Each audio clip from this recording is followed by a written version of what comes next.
ఐటీలో ఎంట్రీ కావాలా? Trainee software engineer గా అజా కోడింగ్ ట్యూటర్ లో 2 వీక్స్ ట్రయల్ పీరియడ్ లో వెంటనే చేరండి. ఐశ్వర్య రాజేష్ గారు తండ్రి పేరుని ఎక్కడా కూడా ఇంచ కూడా పాడు చేయకుండా పదిలంగా అలానే వాళ్ళ నాన్నగారి గౌరవాన్ని ఏమాత్రం భంగం కలిగించకుండా మంచి మంచి క్యారెక్టర్స్ చేస్తూ ఈరోజు ఐశ్వర్య రాజేష్ గారు అంటే ఇలా ఉన్నారు. తమిళ్లో కావచ్చు, తెలుగులో కావచ్చు, కన్నడ కావచ్చు, మలయాళంలో కావచ్చు.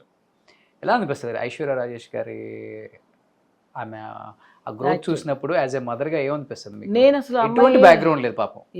సేమ్ అమర్నాథ్ గారు చనిపోయిన తర్వాత వీళ్ళు ఇండస్ట్రీకి వచ్చి ఎలా కష్టాలు పడ్డారు, రాజేష్ గారు పోయిన తర్వాత ఆ ఫ్యామిలీలో ఇన్ని సంవత్సరాల పాటు ఎవరూ లేరు. ఫ్యామిలీలో ఎవరు లేకపోతే మనల్ని కనీసం గౌరవం కూడా ఇవ్వరు ఇండస్ట్రీ. మీకు తెలిసిందే, మీరు కూడా ఇండస్ట్రీ నుంచి వచ్చారు కాబట్టి. బట్ ఆ అమ్మాయి ఈరోజు తనంతటా తను ఎదిగారు. తన ఎదుగుదల చూసినప్పుడు కానీ, తన కష్టాలు చూసినప్పుడు కానీ ఏమనిపిస్తుంది యాజ్ ఏ మదర్గా మీకు? యాక్చువల్గా తన వచ్చి యాక్టింగ్ అంటేనే ఇష్టం లేదు చిన్నప్పటి నుంచి. తన వచ్చి బాగా చదువుకోవాలి, మంచిగా ఉద్యోగం చేయాలి. అలాగే తను అనుకుంది. రాజేష్ కూడా అదే ఇష్టం. ఎవరిది పిల్లలందరినీ యాక్టింగ్ చేయాలనేసి ఆయన కోరుకోలేదు. వద్దే వద్దన్నాడు. పిల్లలు పెద్దోళ్ళు అయ్యినా కూడా సినిమా ఫీల్డ్ వద్దు, చదువుకోవాలి వాళ్ళు అలా అనుకునే దేనిలోనూ పంపించలేదు అనమాట. ఈ అమ్మాయి చిన్న అమ్మాయి కదా, ఆయన చనిపోయే ముందు. ఆయన చనిపోయేటప్పుడు ఐశ్వర్యకి ఒక 8 ఏళ్ళు ఉంటాయి. ఈ అమ్మాయి అసలు సినిమాలోకి వస్తుందని నేను అసలు కళ్ళు కూడా అనుకోలేదు. ఎందుకంటే ఎంతో కష్టపడి చదివిద్దాం పిల్లల్ని అనేసి ఏదో 3rd ఇయర్ వరకు చదువుకుంది, కాలేజీలో పాస్ అయింది, మంచి మార్కులు తెచ్చుకుని. సరే ఇంకా మళ్ళీ చదువుకుంటాన్న టైంకి ఇంకా మానాడ మైలాడ అని చెప్పేసి కళా మాస్టర్ దాంట్లో టైటిల్ విన్నర్ కదా, టైటిల్ విన్నర్. అవును. తనకి ఆ ఇంట్రెస్ట్ అసలు లేదు. అది ఎలా మరి సినిమాలో యాక్ట్ చేయాలని వచ్చిందో తెలియదు. తనకంటే తనకే వచ్చింది అనమాట. నేను వచ్చి ఎక్కడ ట్రై చేయలేదు, నువ్వు యాక్ట్ చెయ్యి అని బలవంతం చేయలేదు. తనంతటి తనే టైటిల్ విన్నర్ అవ్వడం, తర్వాత సినిమాలు ఒక్కొక్కళ్ళు అడగడం, తర్వాత ఒకసారి ఒక సినిమా చేసాం, అది పెద్దగా ఆడలేదు, అందరు కొత్త వాళ్ళు. ఆ తర్వాత చిన్నగా చిన్న క్యారెక్టర్స్ అంటే ఇంపార్టెన్స్ రోల్సే కానీ హీరోయిన్ కాకుండా అలా యాక్ట్ చేసింది 2-3 సినిమాలు. ఆ తర్వాత మళ్ళీ విజయ్ సేతుపతి సినిమా ఒకటి మనకి ఆ అమ్మాయికి అదేంటి పన్నీర్ పద్మిని, ఆ సినిమాలో రమ్మి పన్నీర్ పద్మిని గారు రమ్మిలో చాలా ఒక అమ్మాయి యాక్ట్ చేసి ఆ అమ్మాయి యాక్టింగ్ సరిగ్గా లేదనేసి తీసేశారు. ఆ టైంలో వచ్చి ఈ అమ్మాయిని పిలిచారనమాట. పిలిస్తే ప్రొడ్యూసర్ చూసి వద్దు, ఈ అమ్మాయి అంతగా బాగాలేదు అని చెప్పేసి ఇచ్చేస్తే, అందులో విజయ్ సేతుపతి ఎందుకు బాగాలేదు, అమ్మాయి కళ్ళు బాగున్నాయి, మంచి ఫేస్లో మంచి కళ్ళు ఉంది, ఆ క్యారెక్టర్ సూట్ అవుతుంది అని చెప్పేసి ఆయన రికమెండ్ చేశాడు విజయ్ సేతుపతి. సరే అని ఇంకా ఆ సినిమాలో తన యాక్ట్ చేయడం నిజంగానే మంచి సక్సెస్ అయింది అన్నమాట సినిమా.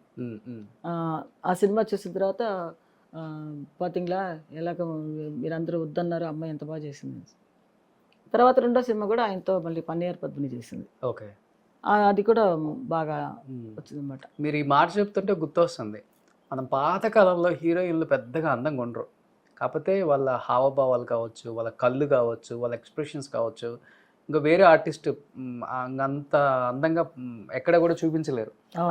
దానివల్లే వాళ్ళు సూపర్ డూపర్ హిట్ అయ్యారు. వాళ్ళ కలర్ పనికి రాలేదు అక్కడ, వాళ్ళ ఫిగర్ ఇదంతా ఏం పనికి రాలేదు. వాళ్ళ ఫేస్ ఒక్కటే చూసేవాళ్ళం మనం. సావిత్రమ్మ ఉంది, సావిత్రమ్మ ఫేస్ మాత్రమే చూడగలం, ముద్ద బందారం అంతే, అందమైన ఫేస్, కళ్ళు. అసలు ఆవిడ చూస్తుంటే మనకు అసలు జీవితమే అసలు ఆవిడ దగ్గర ఉండాలనిపిస్తుంది అంతే. అంత మంచి ఆర్టిస్ట్. అలాంటి ఆర్టిస్టులు ఇప్పుడు ఎవరున్నారు చెప్పలేరు, ఎవ్వరు లేరు. అలాగా ఇప్పుడు ఈ అమ్మాయి కూడా ఏంటంటే పెద్దగా రాణించడం అనేది ఏంటంటే తన ఒక అదే న్యాచురల్గా చేస్తుంది అనమాట. అంటే మామూలుగా మన ఇంట్లో ఎలా మాట్లాడతాం, అవును, ఎలా చేస్తాం, ఏదన్నా సరే న్యాచురల్గా చేస్తుంది. దానిలో తన కొట్టుకుపోయింది అనమాట. ఏ క్యారెక్టర్నా చేస్తుంది. ఇప్పుడు ఏముందమ్మా, ఇప్పుడు అందంగా కనిపించాలంటే ఇంత ఎత్తున పౌడర్ వేయచ్చు, మేకప్ వేయచ్చు, అది కూడా ఏదో దానికి చాలా మంది ఉన్నారు. కానీ ఇలా కనపడే యాక్ట్రెస్ మనకి ఎవరు లేరు కదా ఇంత న్యాచురల్ గా. మేకప్ కూడా ఎక్కువ వేయదు. నిజంగా ఐశ్వర్య రాజేష్ గారు ఆడియన్స్ కి ఎక్కడ బాగా కనెక్ట్ అయిపోయారంటే ఆమె అపీరెన్స్ వల్లే. ఎక్కువగా బాగా తెలిసింది అక్కడ హైదరాబాద్లో ఎలాగంటే మన అదేంటి కౌశల్య కృష్ణమూర్తి. దానివల్ల తన కొంచెం ఫేమస్ అయింది ఆ సినిమాతో. అవును అవును. ఆ సినిమా కన వచ్చి సూపర్ డూపర్ హిట్ అయింది. చాలా సినిమాలు రిలీజ్ అయిన మధ్యలో తన సినిమా ఓరియంటల్గా తన వచ్చి సపరేట్ క్యారెక్టర్ అమ్మాయిది. ఆ సినిమా రిలీజ్ అయింది. మిగతా సినిమాల కంటే ఈ సినిమా బాగా ఆడింది. అవును. మన ఈయన హీరోగా చేస్తాడే రోమియో, మన శివకార్తికేయన్ గారు. అది చూసారా ఎంత మంచి శివకార్తికేయన్ గారు ఆ రోలు ఆయన ఇవ్వడం, అసలు ఆయన ఎదురు చూడలేదు అసలు ఆ అమ్మాయి అలా చేస్తుందని. చాలా మందిని ట్రై చేశారు ఆ సినిమాలో. రోజు సెలక్షనే. ఒక 30 మంది 40 మందిని చూసుంటారు. క్రికెట్ ప్లేయర్ని చూశారు, తర్వాత ఎవరో ఆర్టిస్ట్ని చూశారు, చాలా మందిని చూశారు. చూసి లాస్ట్కి సరే ఐశ్వర్యాన్ని అడిగి చూద్దాం ఎట్లా ఉంటుంది అనేసి అడిగితే, నాకు సస్యంరావు క్రికెట్ రాదు, నాకు నేను చేయలేను, అయినా ట్రై చేస్తాను, మీరు మీరు మీకు కనుక నమ్మకం ఉంటే నేను ఒక 1 వీక్ నేను నేర్చుకుంటాను, నేర్చుకుని మీకు ఓకే అంటే నేను క్యారెక్టర్ చేస్తాను. ఓకే. అలాగే చేసింది అనమాట ఆ క్యారెక్టర్. వాళ్ళందరికీ ఇదేంటి ఒక వారంలో నువ్వు ఇంత బాగా బాల్ ఇచ్చేస్తున్నావు, స్పిన్నింగ్ అంత బాగా పట్టుకుంటున్నావు, బాగా బ్యాట్ చేస్తున్నావు, నువ్వే హీరోయిన్ అనేసారు. ఓకే. కసి ఎక్కడి నుంచి వచ్చింది మనకి? ఫ్యామిలీలోనే కసి. ఫ్యామిలీ మా అమ్మ నన్ను చూసి ఫైనాన్షియల్ గా చాలా వీక్ అయిపోయారు ఆయన చనిపోయిన తర్వాత. మీరే మొత్తం కష్టపడి ఫ్యామిలీని ఇంత దూరం తీసుకొచ్చి నిలబెట్టారంటే మీరే పెద్ద రీజన్ అని చెప్పేసి ఆమె సక్సెస్ స్టోరీలో కూడా ఒకసారి చెప్పారు. ఇంకొకటి, యాక్టింగ్ అంటే ఇంట్రెస్ట్ లేదు, యాక్టింగ్ మీద అసలు ఆమెకి ఉద్దేశమే లేదు, అయినప్పటికీ ఒక న్యాచురల్గా యాక్టింగ్ చేసే వన్ అండ్ ఓన్లీ యాక్ట్రెస్ అంటే ఈరోజు ఐశ్వర్య రాజేష్ పేరే చెప్తారు. ఆమె అందం అక్కడ కాదు, ఆమె ఫేసే చూస్తున్నాం మనం. ఎక్కడి నుంచి వచ్చింది ఈ కసి ఆమెకు అసలుకి? తన జీవితంలో వచ్చి ముందుకు రావాలి పట్టుబట్టింది అనమాట. నేను కూడా ఎందుకు రాకూడదు, ఎందుకంటే చాలా మంది నువ్వు పనికిరావు, హీరోయిన్కి అంత ఛాన్స్ లేదు ఈ అమ్మాయికి, ఏదో చిన్న చిన్న క్యారెక్టర్లు ఫ్రంట్ క్యారెక్టర్లు వేయచ్చు అలా అన్నారు. అంటే ఈ అమ్మాయికి ఏమైందంటే దాని మీద ఎందుకు నేను రాకూడదు అని ఒక పట్టుదల, దాని మీద వచ్చి తనకు నమ్మకం అనమాట, నేను వస్తాను తప్పకుండా అని చెప్పేసి. ఏం చేసిందంటే అప్పుడు కొత్తలో ఒక మాస్టర్ ఉన్నాడు, ఒక ఆయన ఏం చేశాడంటే మంచి క్యారెక్టర్ ఇస్తానని చెప్పి తీసుకెళ్ళి గుంపులో ఇలాగా నడిపించుకుని తీసుకొస్తున్నాడు.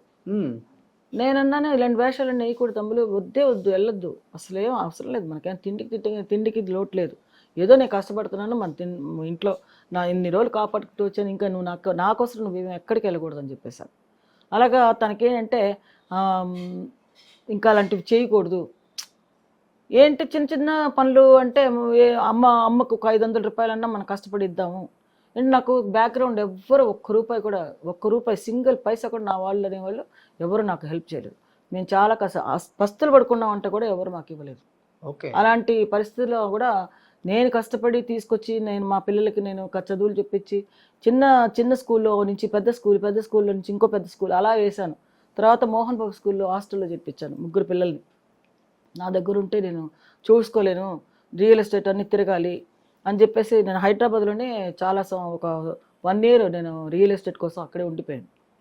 హైదరాబాద్లో ఉంటే అక్కడ శంషాబాద్లో ఒక ల్యాండ్లో వేస్తే అక్కడ నాకు ఒక టీం రెడీ చేసుకుని వాళ్ళందరినీ నా కింద నాకు 400 ఇచ్చింది అనుకోండి, పక్కన వాళ్ళకి 200, ఇంకొక అమ్మాయికి 100 రూపాయలు, అట్లా ఒక టీం ఏర్పరచుకున్నాం అనమాట.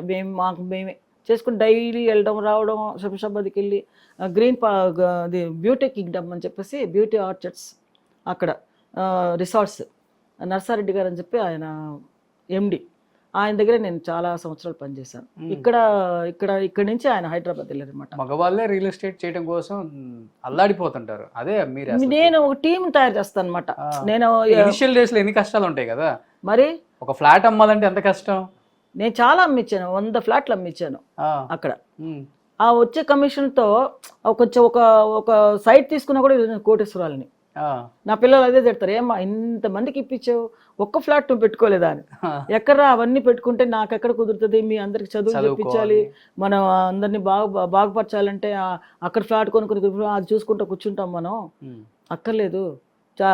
వచ్చేదో ఇప్పుడు 1 లక్ష రూపాయలు ఇచ్చిందా 2 లక్షలు ఇచ్చిందా, వాళ్ళ చదువుకు 4 చదివించాలి నేను. 4 మరి చూడాలంటే మాటలా కష్టం కదా, మగ దిక్కు లేరు. ఆయన చనిపోయిన తర్వాత నేను అనాదిలాగా అయిపోయాను. ఇంకా ఏం చేయాలో అర్థం కాలేదు జీవితంలో, ఏం చేస్తాను, ఎలా దేవుడు నన్ను ఎలా చేస్తాడు, గట్టెక్కిస్తాడు అంటే అలాగా అనుకుంటూ ఉన్నప్పుడు గబుక్కొని ఈ అమ్మాయి నాకు చేయందిచ్చింది, నేనున్నాను. నిజంగా సింగిల్ పేరెంట్ కష్టాలు అసలుకి ఆ,